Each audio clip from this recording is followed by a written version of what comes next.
Welcome to Restoring the Inner Person with Jane. Thank you for always tuning in.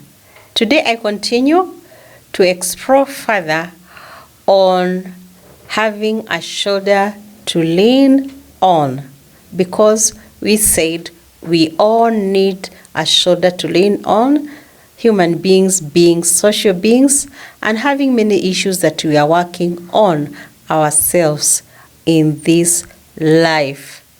But the question is, you yourself, are you a good shoulder to lean on? Are you a good support system? Are you a good pillar?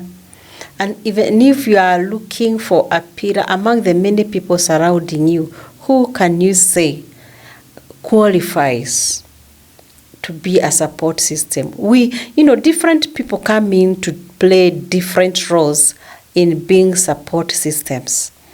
But all the same, we can look at some important qualities that you can look for in these people as they help you in the journey of healing, the journey of growth, and in the journey of wholeness. So I'm going to give you 10 characteristics.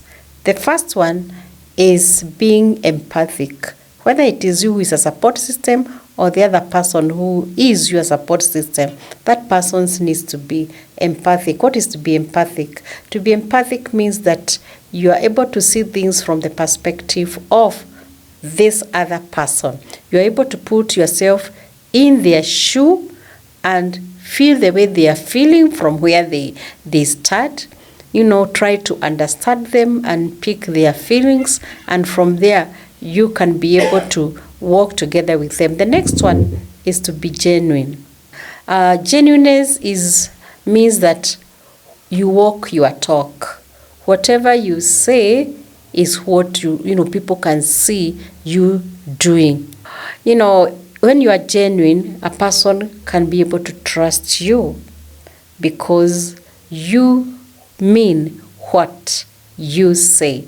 Another characteristic is what we call unconditional positive regard. What is to regard someone positively and unconditionally? It means to respect this other person and take them for who they are. Even if they may not measure up to the societal standards, they have broken rules, they have done things that are not okay, like in the abuse of drugs. But to regard them unconditionally, it means you take them the way they are. You are non-judgmental. And like I always say, you are able to separate maybe whatever they've done or whatever they are going through from themselves, separating the sin from the sinner. You also need to be patient. A support system needs to be patient because in the journey of growth, in the journey of recovery, in the journey of becoming whole, it is a process. Sometimes it can be slow, sometimes it can be fast. But we are saying you need to be patient.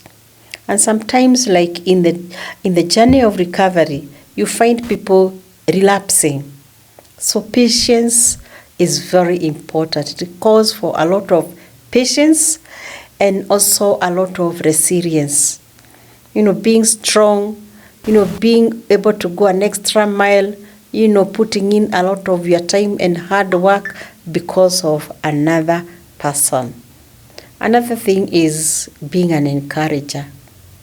An encourager always sees things in the positive. They always see things that, that will work out. They are hopeful. They keep hope alive. So when you are a good support system and you are an encourager, you keep hope alive. Even if there was no hope in that person, you create hope. You encourage them. You give them positive feedback. You show them it's possible and there is something that can come out of them.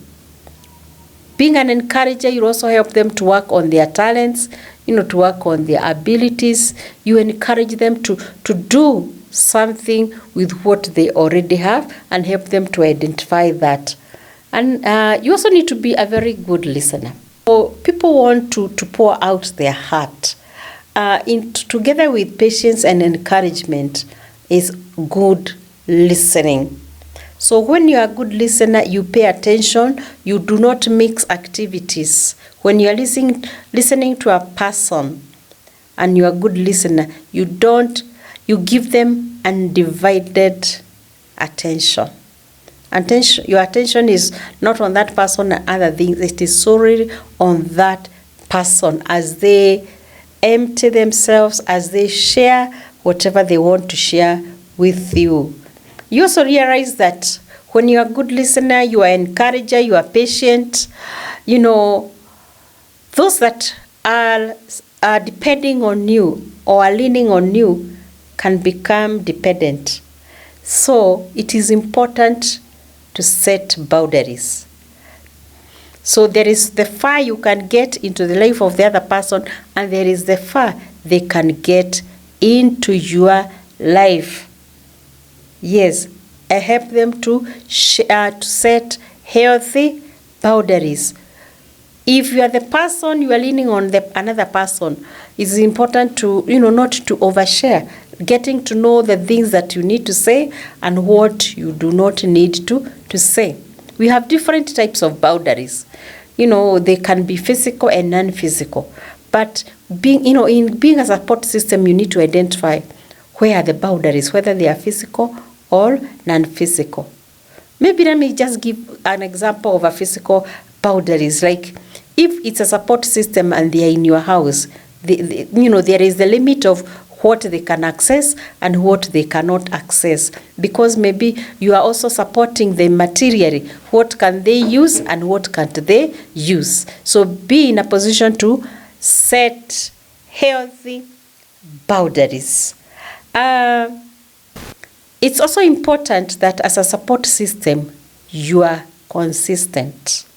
Consistency, meaning you are progressively being able to be there for that person, offer support, whether it's emotional, material, or just being a good listener. Whatever support, be consistently there until you get them to a level where they are independent. They can be on their own. Consistency is very important when it comes to supporting a person, whatever situation they are in, whatever they are working on. Be consistently there, be dependable, be there when they need you.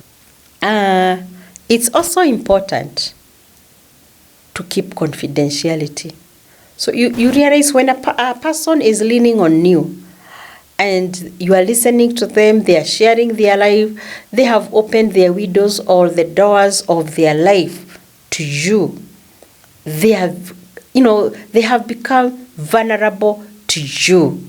They have trusted you. You need to keep confidentiality. Confidentiality means you do not share what doesn't need to be shared out of your encounter or your engagement with a person who is leaning on you. They need a person they can trust. They need a person that they can dare be naked with. Nakedness is it's not about physical nakedness. Nakedness is opening your life and laying it bare to another person. The worst you can do is to break confidentiality. But we say confidentiality has limits. If that person has things that they want to share with another person, then they need to take responsibility of that. Yeah, maybe they need another party, a third party, a fourth party, or there's some information. Then it's something that you can agree on, and then they take responsibility of sharing that information with another person. And last but not least, as a support system, you need to be a prayerful person, the intercessor over the life of that person, to be able to access the supernatural on behalf of another person.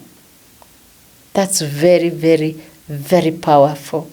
Yes, be in a position to help that person to pray, and apart from praying, encouraging them, to draw closer to God, reading the Word of God, and also nurturing them spiritually. And with that, I'm going to read a Bible verse in the book of Ecclesiastes chapter 4 verse 9 and 10. This is what it says.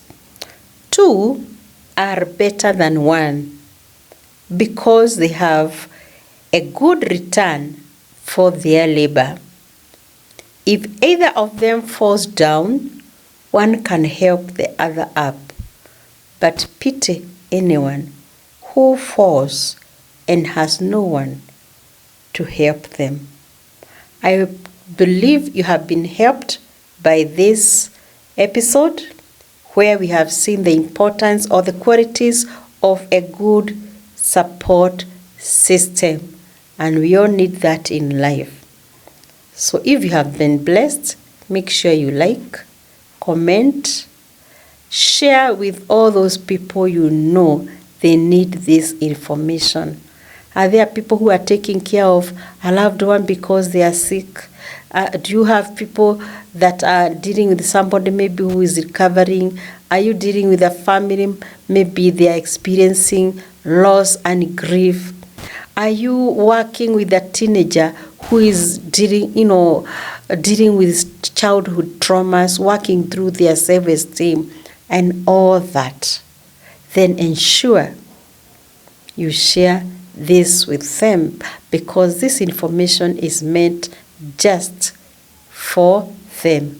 And most importantly, I want you to make sure that you subscribe to my channel, Restoring the Inner Person with Jane, so that every time I upload a new episode, you will be alerted.